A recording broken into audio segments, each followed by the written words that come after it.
தனலட்சுமி பேசுகிறேன். பார்ட் 1ல் வாசுகியாக பார்த்துருப்பீங்க. பார்ட் 2ல் என்னை மீண்டும் வாசுகியாக தேர்வெடுத்ததுக்கு ரொம்ப ரொம்ப நன்றி சார். And thank you. அதிகமாக பேச வேணாம்னு சொல்லிட்டாரு. தேங்க்யூ.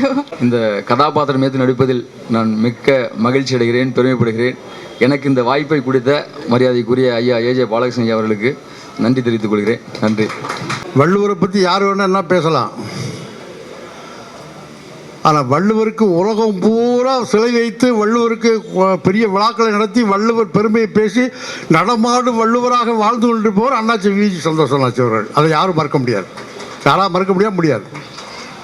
மாதிரி பாலகிருஷ்ணன் அவர்கள் பெருந்தலைவர் காமராஜர் அவர்களை பற்றி ஒரு அருமையான சினிமா எடுத்தார்கள். அந்த காலத்தில் பெருந்தலைவர் காமராஜரை நிறைய பேர் மறந்து விட்டாங்க. ஆனால் மறந்தாலும் நான் மறக்கவில்லை, நான் படம் எடுத்தேன், இந்த படம் காலம் முழுவதும் ஓடும் என்று மிக அருமையாக அந்த படத்தை எடுத்த அந்த பெருமை பாலகிருஷ்ணன் அவர்களை சேரும்.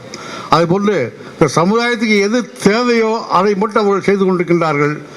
இங்கே சொல்லும்போது ஒன்று சொன்னார்கள், பத்திரிகை துறை சொன்னார்கள், பத்திரிகை துறை சேர்ந்தவங்க தான். நீங்கள் பத்திரிகை துறையில் இருக்கவங்க ஃபோட்டோகிராஃபர் நீங்கள் எல்லாம் மொழி வச்சுட்டிங்கன்னா எல்லாருமே எல்லாம் நடக்கும். அது அந்த காலத்தில் கவிஞர் கண்ணாசனே பாட்டு எழுதியிருக்காரு. பொய் சொன்னாலும் வாயால் சொல்லி பலனில்லை, அதை மையில் நினச்சி பேப்பரில் அடித்தால் மறுத்து பேச ஆள் இல்லை என்று அந்த காலத்திலே கவிஞர் பாட்டு எழுதியிருக்கார். அந்த வழியில் நீங்கள் எல்லோரும் ஆதரவு கொடுக்க வேண்டும், நாம் ஒன்றுபட வேண்டும், வெற்றி பெற வேண்டும், பாலகிருஷ்ணனுக்கு இது தூண்டுகோலாக இருக்க வேண்டும். வள்ளுவரை மட்டுமல்ல இன்னும் பல அற்புதங்களை அவர் செய்ய வேண்டும் என்று கேட்டுக்கொண்டு விடைபெறுகிறேன். நன்றி, வணக்கம். நல்லது சொல்கிறாரு, நல்லது செய்கிறாரு. அதே மாதிரி நானும் செய்வேன். என் சொத்துக்கள் எல்லாமே பள்ளிக்கூடம், கோயில், படம் இப்படி தான் செலவு பண்ணுறேன். இவரோட உதவி நல்லா மேல் வரணும். படமும் நல்லா சீக்கிரமாக வந்து பிரம்மாண்டமாக உலகம் பூராமே செயல்படுத்துறதுக்கு ஏற்பாடு பண்ணியிருக்காரு. வேறு யார் முடியும்? இப்படி இந்த அளவுக்கு அவருடைய எண்ணங்கள். காமராஜர் படம் இது. நானும் காமராஜருடைய வெறியன். ஏன்னா விருதுநகர் நான், எனக்கு 92. அவரை நேரில் பார்த்து எங்கள் தோட்டத்துக்கே வருவார். அந்த அளவுக்கு அவரோட பழகியிருக்கேன், நல்லா இருக்கேன். இன்னும் திருவள்ளுவர் இப்போ நல்லா பண்ணுறாரு. எனக்கு நல்லா வாழணுங்கிறதுக்கு என்னோட நல்ல சந்தோஷம், வெற்றி. எங்களுடைய முதல் திருக்குறள் படத்துக்கு நீங்கள் உங்கள் பணியை செவ்வனே செஞ்சீங்க, நல்லா ப்ரொமோட் பண்ணீங்க, எல்லா மீடியாவிலையும் வந்தது. அதற்கு முதற்கண் நன்றி. அந்த படம் ரிலீஸ் ஆகி 1 வருஷம் 2 நாள் ஆகுது. இப்போது அடுத்த படத்தை ஆரம்பிச்சுக்கிறோம். இதில் வள்ளுவர் வேறு கோணத்தில் பார்க்கப்படுகிறார். திருக்குறளை எழுதின வள்ளுவர் அதில் அரங்கேற்றம் வரைக்கும் படமாக்கணும். இப்போ அரங்கேற்றின வள்ளுவர் அந்த குறளை மக்கள் கடைபிடிக்க வேண்டும் எந்த வகையில் எப்படி பிரச்சாரம் பண்ணார் அப்படிங்கிற விஷயத்த சொல்ல போகிறோம். இதோட ஸ்கிரிப்ட் பார்த்திங்க அப்படின்னா அவர் தெய்வ புலவர் அப்படின்னு சொல்கிறோம். அப்போது அவருக்கு முன்னால் இருந்த சங்க அறிஞர்கள், அவருக்கு பின்னால் நடந்த வரலாற்றில் 2000 ஆண்டுகளுக்கு அப்புறம் நடந்த பல விஷயங்களை அவர் சொல்கிற மாதிரியான ஒரு புதுமையான திரைக்கதையாக அமையுது. திரும்பவும் இந்த திருக்குறள் எப்படி இன்றைக்கி சமூகத்துக்கு உலகத்துக்கு முக்கியமானதுங்கிறனால இந்த படத்தை 2 மொழிகளில் பார்த்திங்கன்னா அதாவது அவருடைய பயணத்தை ஒன்று சொல்லியிருக்கோம். இன்னொன்று வெளிநாட்டு ஸ்டைலில் once upon a time in Hindustan. அதாவது அதை சுற்றி பார்த்திங்கன்னா படங்களை ஆதிசங்கரர், பகவத்கீதை, புத்தர், இது எல்லாத்தையுமே போட்டிருப்போம். இது எல்லாத்தையும் தாண்டியவர் வள்ளுவர் அப்படிங்கிற மாதிரி தான் அதில் நாங்கள் காட்டியிருக்கோம். இந்த படமும் அப்படி தான் இருக்க போகுது. திருவள்ளுவர் எத்தனை குறள் எழுதியிருக்கார் தெரியுமா உங்களுக்கு? தெரியல. சரி, அதில் அதை 3ஆக பிரிக்கணும். அறத்துப்பால், பொருட்பால், இரவில் காமத்துப்பால். இரவில் தானே இது. அப்போ அவர் அதையும் எழுதியிருக்காருல்ல, அவரால் அதை விட்டு தப்பிக்க முடியலல்ல. அப்படி தானே பார்க்கணும் அதை. அதனால் நான் அதை படமாக்கியிருக்கேன். ஆமாம்.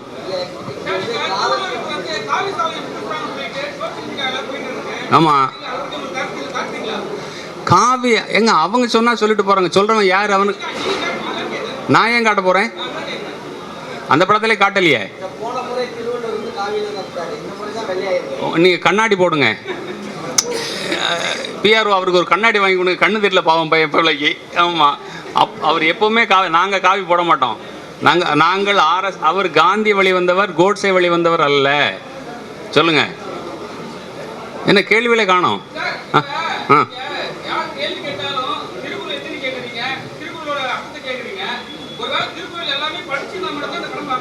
இல்லை, அப்படி கிடையாது. அவர் கேட்குறவர் வந்து அதில் காமத்து பாலை மட்டும் வச்சுங்க. அவர் மட்டும் உங்கள்கிட்ட நான் கேள்வி கேட்டேனா?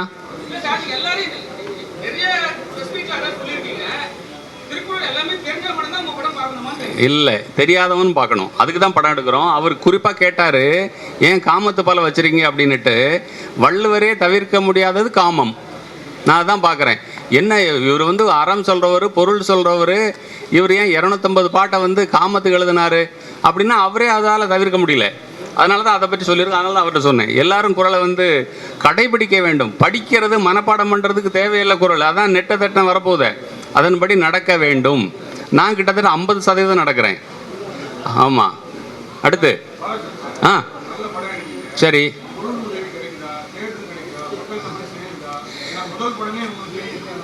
இல்லை ஜானை, அதாவது காமராஜ் எடுத்தோம் 80 லட்சம் ரூபா அந்த காலத்தில் செலவு. இன்னுமே அதை ரெக்கவர் பண்ணலை.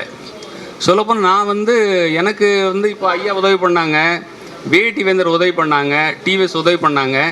அப்போ என்ன தோணுதுன்னா, இந்த காலத்துலேயும் திருக்குறளை கடைபிடிக்கும் மனிதர்கள் இருக்கிறார்கள். எனக்கு சொந்தமான இடத்த கூட நான் விற்றுட்டேன். அந்த இடத்துல நான் சந்தோஷப்பட முடியும். இவங்க பணத்தெல்லாம் வாங்கி நான் ஒரு வீடு கட்டினேன். எனக்கு ஒரு சொந்தமாக ஒரு சதுர அடி நிலம் கூட கிடையாது. என் தந்தையார் அளித்த இடத்தை கூட நான் வந்து விற்றுவிட்டேன். அப்போ இவங்கெல்லாம் எனக்கு வந்து உதவி செய்கிறாங்க. காந்தி வந்து இந்தியாவில் மிகப்பெரிய பிச்சைக்காரர். அடுத்து நான் தான். ஜானகிராமனோட ஒரு நாவலில் வரும், அவர் காட்டுக்குள்ள நடந்து போயிட்டு இருப்பார். இப்போ வரப்பில் ஒரு பூ பூத்துருக்கும். அந்த பூவை பார்த்து அவர் கேட்பார், அதாவது இப்படி ஒதுக்கப்பட்டு கிடக்கிறியே, உன்னை யாராவது எடுத்து முகர்றாங்களா, உலகத்துக்கு தெரியுமா? அப்போ அவரே பதில் சொல்லுவார், என்னோட வேலை பூப்பது மட்டுமே. இதை தலையில் சூடுவாங்க, சூடாமல் போவாங்க, மிதிப்பாங்க, அதை பற்றி கவலை இல்லை. இந்த சமூகத்தை வந்து அதை ரசிக்கிற அளவுக்கு நம்ம வளர்த்து கொண்டு வரணும். எல்லாரும் அதை கடைபிடிக்க வேண்டும். அதாவது கடைபிடிச்சு வாழ்ந்தவங்கெல்லாம் இந்திய அரசியலில் எப்படி இருந்தாங்கன்னு உங்களுக்கு தெரியும். கடைபிடிக்காமல் போனவங்க எப்படி இருந்தாங்க இறந்தாங்கிறது உங்களுக்கு நீங்கள் பார்த்துக்கிட்டு தான் இருக்கீங்க. நான் பேர் சொல்ல வேண்டியதில்லை. காமராஜர் கடைபிடித்தவர். அவர் எப்படி வாழ்ந்தார், எப்படி இறந்தார்னு உங்களுக்கு தெரியும். அதை கடைபிடிக்காதவர்கள், நாட்டை சுரண்டியவர்கள் இன்றும் எப்படி இருக்கிறார்கள் உங்களுக்கு தெரியும். ஆமாம். அதான் ஓடிடி யார் கண்ட்ரோல் பண்ணான்னு உங்களுக்கு தெரியுமா? ஓடிடி யார் கண்ட்ரோல் பண்ணுறது?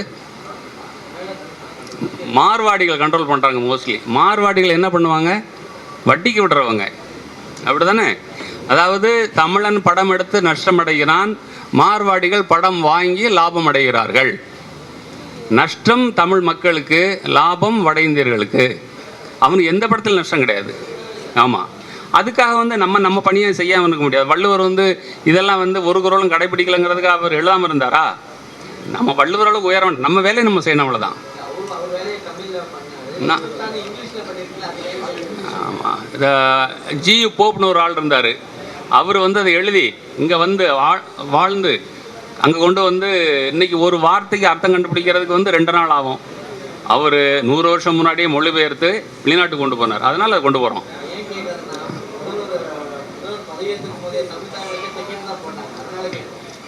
தமிழ் தாய் வாழ்த்து நீங்கள் அவர்கிட்ட கேட்டுக்கணுமா இல்லையா? அங்கே உள்ளே போனீங்க?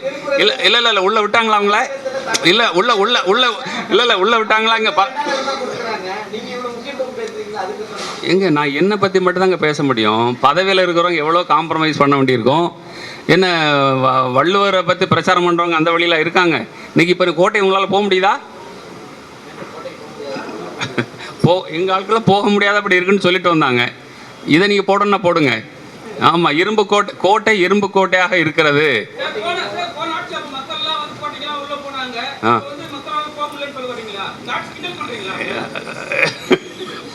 இல்லை போன ஆட்சியில் போனாங்கன்னு சொல்ல முடியல, இந்த ஆட்சியில் போக முடியவில்லை என்று சொல்கிறேன். இல்லை எங்கள் இன்விடேஷனையும் கொண்டு போய் கொடுக்க முடியலையே. எங்கள் இன்விடேஷனை வந்து யாரையும் ரீச் பண்ண முடியல. கோபம் கிடையாது, அவங்க அதை ஃபாலோ பண்ண நாம் நினைக்கிறோம். அவர்களை வந்தது காட்சிக்கு எளியோன் அப்படின்னு சொல்கிறார் வள்ளுவர். காமராஜர் காட்சிக்கு எளியவர் இருந்தார், நேரு எளியவராக இருந்தார்.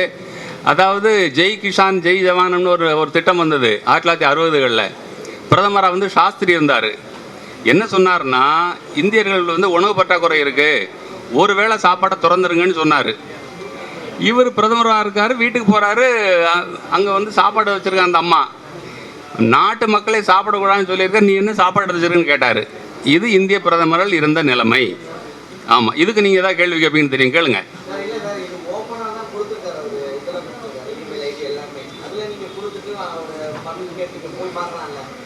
இமெயில் ஐடி இல்லை இல்லை எங்கள் மேனேஜரே உள்ளே போனார், அதுக்கே ரெஸ்பான்ஸ் இல்லை. நீங்கள் இதை போடுங்க, செய்தியை உண்மை தானே சொல்ல போகிறோம்.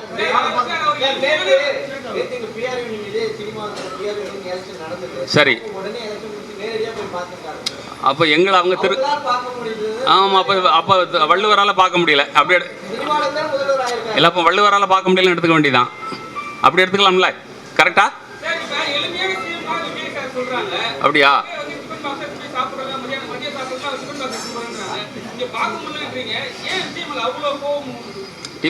யாரு ஏங்க, கேமரா என்ன பார்த்துருக்கு, உங்க கேள்வி பதிவாகாது. நான் சொல்ற பதில் தான் கேட்டுமா? சரி, ஓகே. நீங்க எதில் சாப்பிட்றீங்க? இல்லை, டிஃபன் பாக்ஸ் கொண்டு போறீங்களா நீங்க? இல்லை இல்லை, அவர் சாப்பாடெல்லாம் சாப்பிட்றாரு, அவர் வீட்டில் அவரே ஃபோன் எடுப்பாரு. சரி சரி, பணம் உள்ளவங்க எதில் சாப்பிடுவான்? ஆமாம், அப்புறம் என்ன?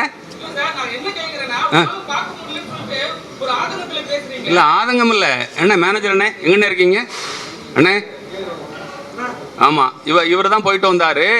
ஆமாம், யாரையும் பார்க்க முடியல. ஆமாம், அதானே உண்மை. ஆமாம். ம், இல்லை உதவி இல்லை, இதை துவக்கி வைக்கிறதுக்கு பொருத்தமானவங்க வந்திருக்காங்க. நாங்கள் பண்ணுற பிரச்சாரத்துக்கு அதில் யாராவது ஒரு அமைச்சர் வந்திருந்தாலோ இது இன்னும் கொஞ்சம் அதிக ஒரு மைலேஜ் வந்து பெற்றிருக்கும். அதுதான், வேற என்ன கேட்க போகிறோம்? வேற முந்தைய அரசே வந்து அவர் படத்தை கூட பார்க்க மாட்டேன்ட்டாரு. அவர் வந்து படத்தை பார்க்கவே இல்லை. அவர் வேற என்னென்னோ படங்கள்லாம் பார்க்குறாரு, அவர் தெருக்குள்ள பார்க்கல. ஆமாம், இப்போ பார்த்துங்க, நீங்கள் இதை நான் சாபமாக விடலை. அது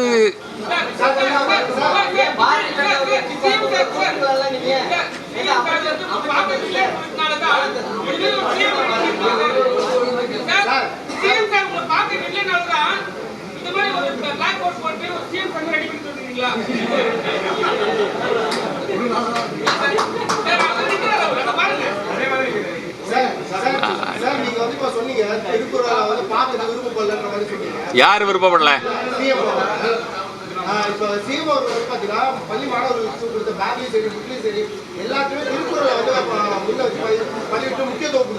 சரி, அதுக்கு அவரை பாராட்டிடுவோம். வேற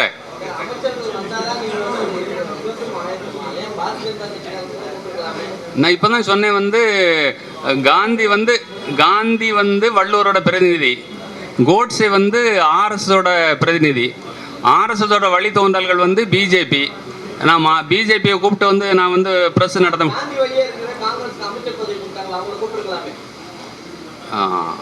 அது எனக்கு பொருத்தமாக படலை. அது துறை சார்ந்த அமைச்சர்கள் வந்து நல்லா இருக்குன்னு பார்த்தேன். அந்த துறை வேண்டியதில்லை எனக்கு, அவங்கள தெரியும், அவங்கள கூப்பிடல. ஆமாம். ம், திருவள்ளுவர் என்று உலகமெல்லாம் அவரை நாம் பார்த்து வருகின்றோம். எந்த நாட்டுக்கு சென்றாலும் வள்ளுவரை நம் கண்முன்னால் பார்ப்பதற்கு உலகம் முழுதும் பிஜேபி உலக தமிழ் சங்கம் மூலமாக 200 சிலைகள் அமைத்திருக்கின்றோம். எல்லா சிலைகளும் நேராக சென்று அதை அமைத்து அங்கிருக்கின்ற பள்ளிகள் என்னும் முக்கியமான இடங்களில் வைத்து வள்ளுவர் பெருமன் அவரை நாங்கள் போற்றுகின்றோம். என்னை 2 நாளில் ஒரு தெரு இலங்கை செல்லுகின்றார். அதன் பின் 5 சிலைகள் மலேசியாவில் உள்ள தமிழ் பள்ளி பிஜேபி உலக தமிழ் அனுப்புகிறது. பத்திரிகை சகோதரர்களே, ஊடக நண்பர்களே, நீங்கள் இல்லை என்றால் வள்ளுவரின் புகழ் வெளியில் தெரியாது. உங்கள் அன்பின் அரவணைப்பில் வள்ளுவப் பெருமான் 2000 ஆண்டுகளுக்கு முன்பாக அவர் பிறந்திருந்தாலும் இன்றும் நம்முடன் இருந்து நமக்கு வழிகாட்டியாக இருக்கின்றார். ஆக வள்ளுவர் பெருமானை இன்று உலகெல்லாம் கொண்டு செல்லும் பிஜேபி உலக தமிழ்ச் சங்கம் இன்னும் பல ஆண்டுகளாக அதை எடுத்துள்ள வேண்டும் என்று இறைவனை வேண்டுகின்றேன். அன்பு சகோதரர் பாலகிருஷ்ணன் இது 5வது படமாக எடுக்கின்றார்கள். இதை எல்லோரும் பார்த்து பத்திரிகை மூலமாகவும் ஊடகம் மூலமாகவும் இதை தெரிவிக்க வேண்டும் என்று அன்பாக கேட்டுக்கொள்கின்றேன். இந்த படம் வெற்றியடைய வேண்டும்.